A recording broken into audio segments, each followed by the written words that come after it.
Hello folks, welcome back to Reality Check with Arvind Swaminathan. Jai Shri Ram. Well folks, this one's a very important one, and so the next few until June the 4th. Please go out and vote. Exercise your vote. Don't just say, Modi's coming anyway, why bother? Don't do that, please. There's a lot of skullduggery that's going on, like prosthetic fingers. You vote, they just take it off and put another one on and go and vote again. All sorts of silly things that should not be happening do happen, unfortunately. And there's no way of checking it, unless there's a particular unique fingerprinting system, which is centralized. The moment a second time somebody uses another finger or fingerprint, it sets off the alarm. Unless something like this happens, we're going to continue with this. So please try and remember or try and understand, you must vote. If you don't, you could destroy this country of ours. Maybe that's exactly what the Western powers want. It's exactly what the opposition wants. Why? They want to go on looting, and the present government is cutting off all their looting methods or avenues. They don't like it.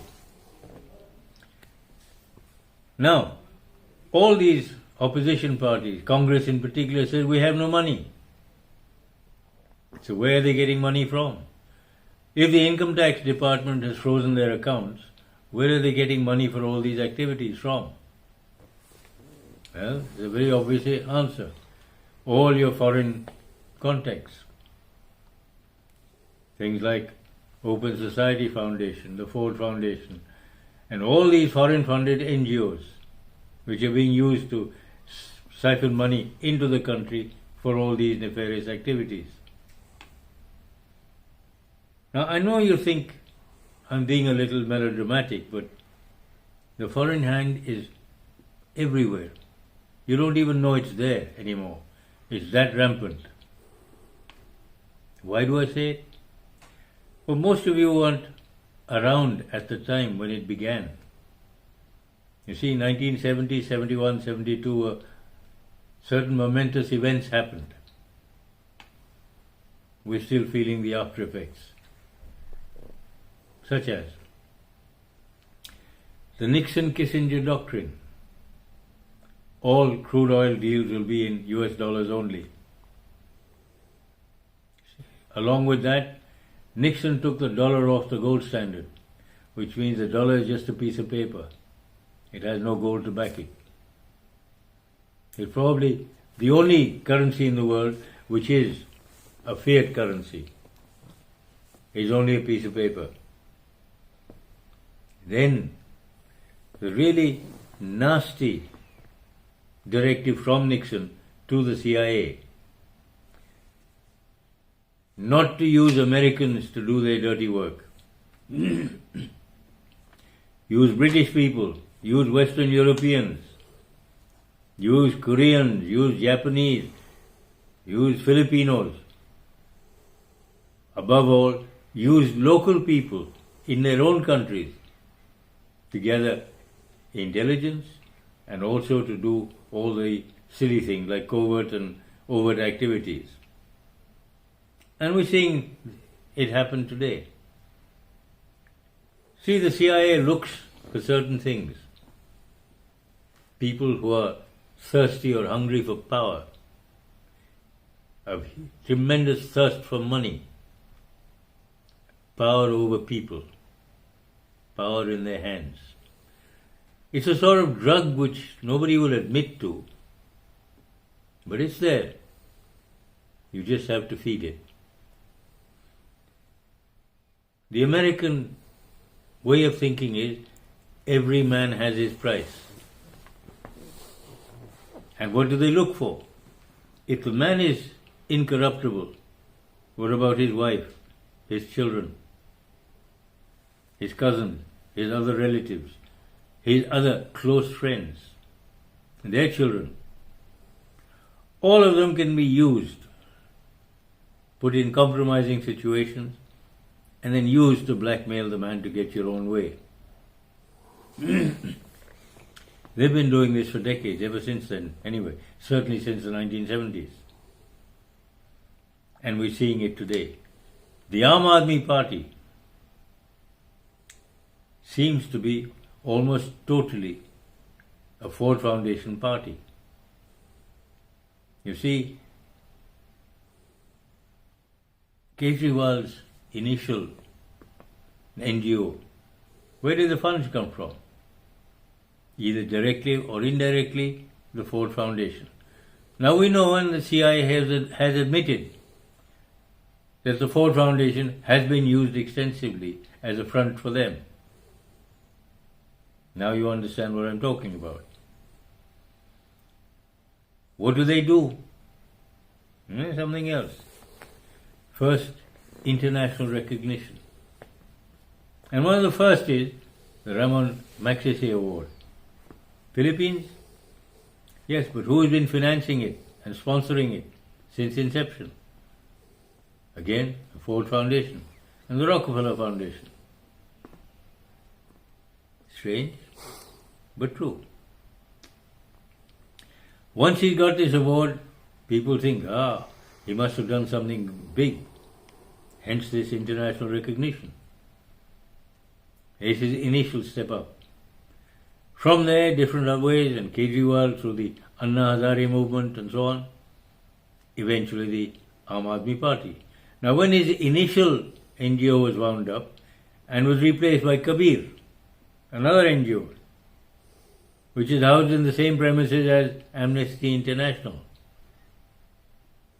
another one of these Ford Foundation financed organizations.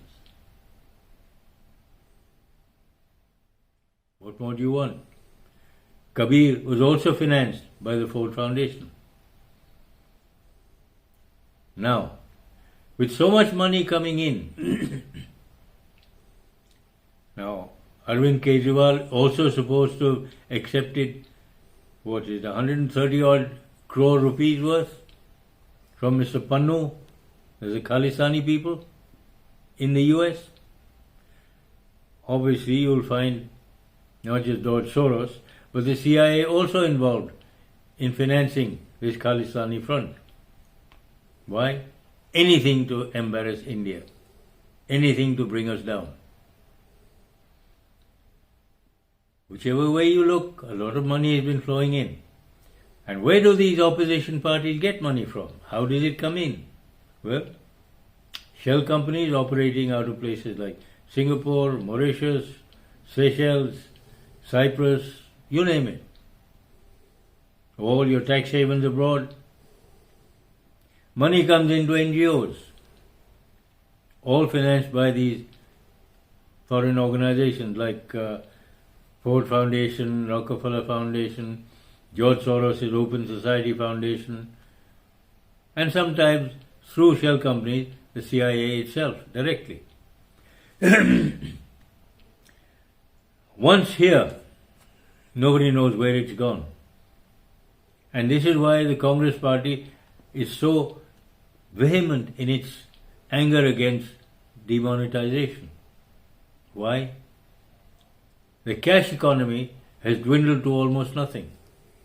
It is now, how shall I put it, a digital economy. Very little is in cash. Large amounts of cash can be found very easily, unlike, say, 15 years ago, when most of the economy was cash-based. That's why very little was coming in as tax. Now you see this last month or so, 2 lakh crores worth of tax collection as GST in just 1 month. Unheard of. In our terms, unbelievable, and yet it has happened. You see, all that tax money which was not coming into the government is now coming there for projects, which is something the opposition parties just do not want.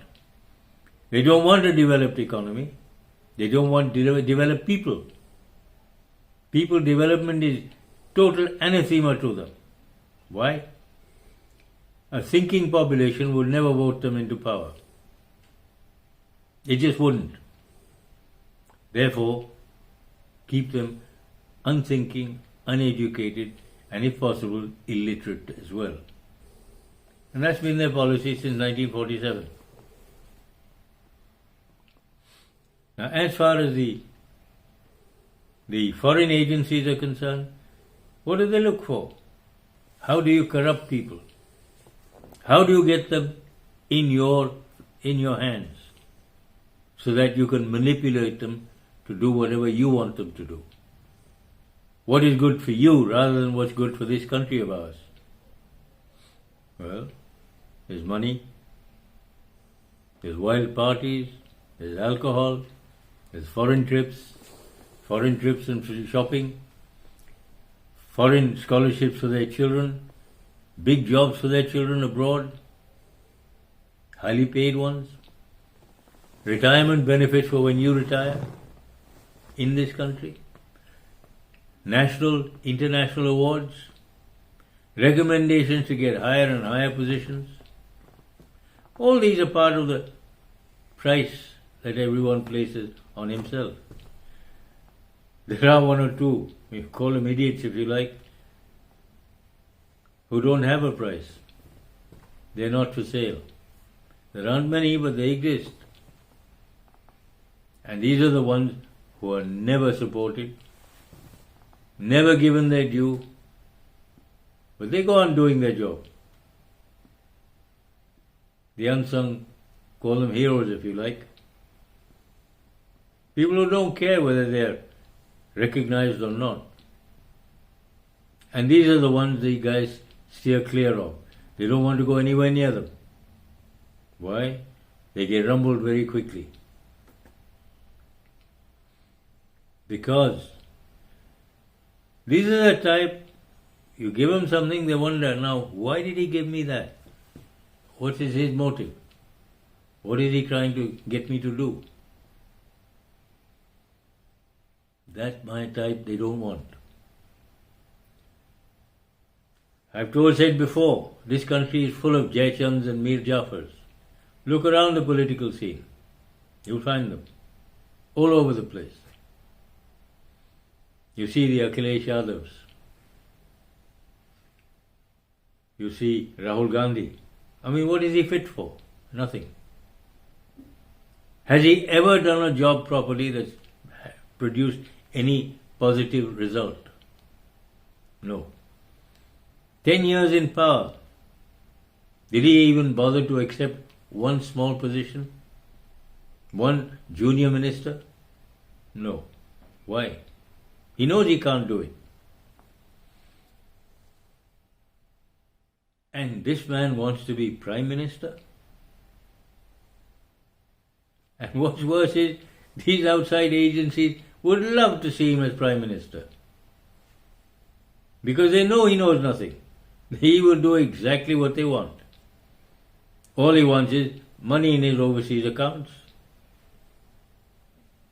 And a lot of power here, that he can throw his weight around. That's all. That's his price. And his mother would love to see him there as Prime Minister. But what it would do to this country, well, it would destroy it totally. He knows it, we know it, and all of you know it. And if you still vote him into power, well, what can one say? Now you think about that. What is this man's credentials? Very little. Now you see, how did these foreign agencies work? Now watch. Nalanda University, you remember I mentioned that a few videos ago. Who were on the guest faculty? Mr. Manmohan Singh's eldest daughter was one of the faculty there. His two younger daughters were visiting faculty. How much money they siphoned out of there, don't ask. The youngest daughter is still working at the Open Society Foundation in New York. Project director or something. Big salary, well settled. The other two daughters of Manmohan Singh are settled in the US. They don't live here. What do they do here? Nothing. As for Rahul Gandhi, well, you know his. What are they doing here? I mean, is he seriously think he's capable of doing anything? Today we heard, for instance, he's not going to contest from Amethi because he knows he'll get a hammering there. So he's now going to Raebareli. Why? Because his mother has gone to the Rajya Sabha. She's not contesting there. So he thinks he's going to win there. Well, let's see. The only way you can teach that family a lesson is make sure he doesn't get elected. That should send a clear message to him and that family that look, your time is gone, it's over. Fade away. We really don't need you here. Now you look at the opposition, you see people like Stalin in Tamil Nadu, you see Akhilesh Yadav in UP, Mamata Banerjee in West Bengal. Classic examples of people wanting power but not fit to wield it. They have no idea on how to govern a state, forget a country. And this is precisely what the foreign agencies want. They do not want a strong India. They want us to be back as slaves, to do their bidding for them, to do their work for them. We work, they make all the profits. They would love our country to be split into tiny pieces, just like Western Europe is, with each state being a separate country. And they will start looting us right, left and center, every way possible. And this is what they seem to be trying to do. This is your tukde gang all over again.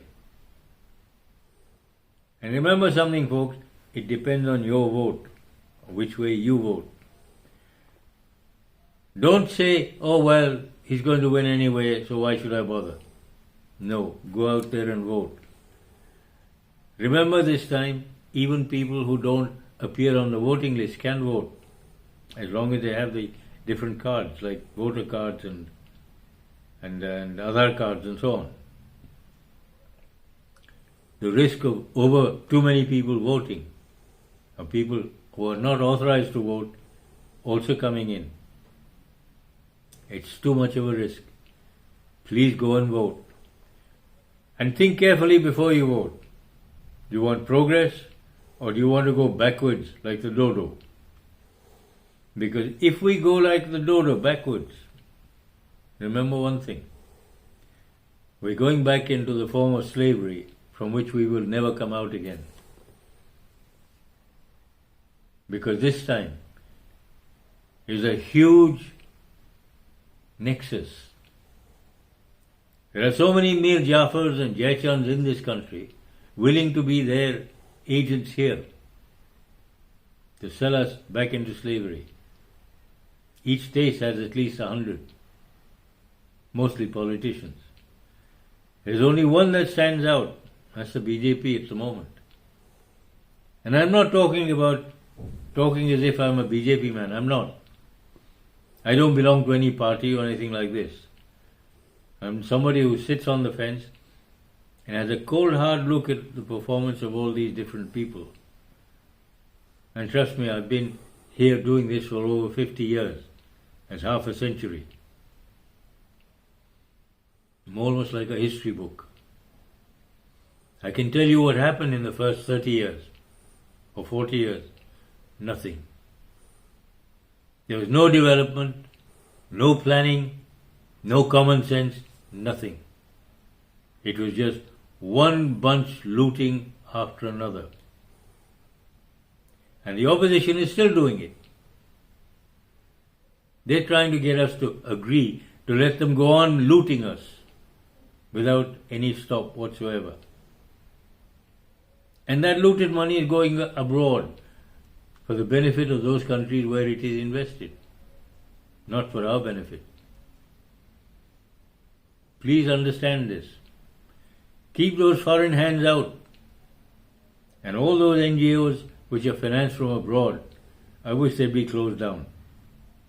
Because they're not doing us any good. They're just disrupting us, destroying us. You get people like Mr. Owaisi saying Muslims in India are suffering like the Jews in Hitler's Germany. Who said so? Mr. Owaisi, grow up. I didn't realize that anybody could be that dopey or stupid. Had you been in Hitler's Germany, you wouldn't be able to make those remarks. You would have been gassed. The moment you came out anywhere, they wouldn't even see you. They'd see your remains being scattered around all over the place. Had you been in Hitler's Germany, as per the Holocaust. So why do you make such stupid comparisons? And the worst part is, some people actually listen. Why? Do you need to listen to stuff like this? Do you need to rake up Hindu-Muslim stuff all over again? We were coming out of it. We had come out of it in Modi's BJP government era. We've begun to get on the path of real development. Why are you trying to tear it apart? All it means is you don't want development. Whether it's the Congress Party, the TMC, or your own Muslim League, you don't want development. You just want to keep us embroiled in Hindu-Muslim, or casteism, or caste-based census, or sub-caste-based census. What kind of ludicrous nonsense is this? When you want educated people, why are you trying to tell us, no, education is no good? Why are you trying to drive that into us? You want us to go back to the stone pelting era? Jammu and Kashmir have come out of it. Why do you want to drag us back inside? You keep telling us that Muslims are suffering, are they? I saw a clip on YouTube the other day. Since 1947, do you know how many new temples have been built according to that clip? No? Well, let me see. It's about 88. Yes, 88.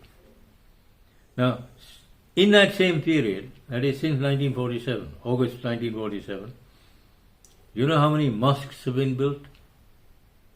No? It said 600,000. And you're telling us that Muslims are suffering? What kind of nonsense is that? The reason there's so few temples coming up, well, they just don't get permission. And Hindus being law-abiding, they don't, until they get permission. Muslims don't seem to bother, they just set up mosques wherever they feel like. They grab land. How? By putting up what looks like a gravestone there. And before long, there's a mosque over it. Why and when are we going to get over this Hindu-Muslim divide? If you wanted this, remember something. Pakistan and Bangladesh, now Bangladesh created just for you. Go there. You want to come here, stay as Indian citizens, not as Hindus, Muslims, Christians or Sikhs. Now the other thing, of course, is the Khalistan problem. Where is it coming from? Powered from Canada. And when you get people like Pannu sitting in the US, who's financing it? Where did he get 130 crores to give to Kejriwal? Would you believe the CIA? Or was it George Soros? And now you get the Canadian Prime Minister cavorting with the Khalistanis in Canada. Is this something he should be doing?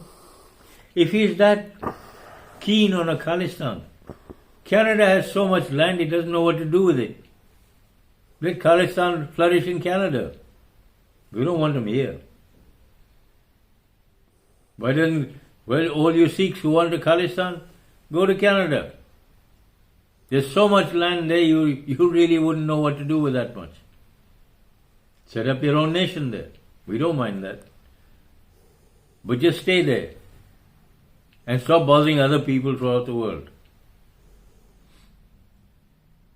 I hope, Mr. Trudeau, you understand what I'm trying to tell you. And to move on from that, let's get a few other things straight. What does the opposition have to offer? Nothing. They don't really have a program.